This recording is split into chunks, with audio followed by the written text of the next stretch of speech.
எள்ளு தான் என்னைக்கு காயுது, எலிப்புழக்க எதுக்கு காயுதுங்கிற மாதிரி நாங்கள் தான் 4 மணிக்கு அலாரத்தை வச்சு உருண்டு விரண்டு கண்ணை தேய்ச்சி கிண்ணை தேய்ச்சி எந்திரிக்கையில் 4:30 ஆகி போச்சுங்க.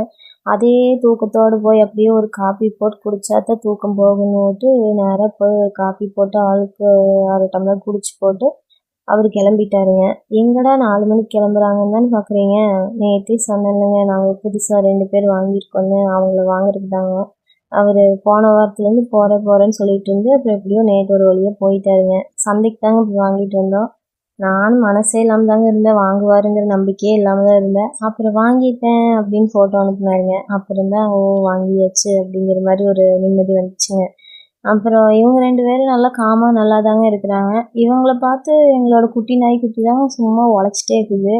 ஆங்க்ரி ஹீ நெவர் மைண்ட் ஷீங்கிற மாதிரி எப்படி படுத்துட்டு வருங்க. எதுக்கு இப்போ இந்த திடீர் முடிவுன்னு தானே எல்லாம் நினைக்கிறீங்க. ஏற்கனவே நிற்கிறக்கு நேரம் இல்லாமல் வேலை செஞ்சுட்ருக்கிறேன். அது மத்தியான நேரத்தில் கொஞ்சம் ரெஸ்ட் கிடைக்குதுங்க. அதையும் சரி எதுக்கு விட்டு வைப்பானே அப்படின்னு தாங்க இது 2 பேர்த்த வாங்கியாச்சு. இனி பொழப்பு இப்படி தான் ஓட்ட போகுதுங்க. அப்படி இருந்திருந்தாப்புல திடீர்னு நேற்று கொஞ்சம் மழை வந்துச்சுங்க. ஏதோ காஞ்சி போய் சூடு கிளம்பிட்டு இருந்ததுக்கு நான் கொஞ்சம் ஒரு 1/2 மணி நேரம் மழை வந்தங்காட்டி கொஞ்சம் குளுன்னு வந்துச்சுங்க.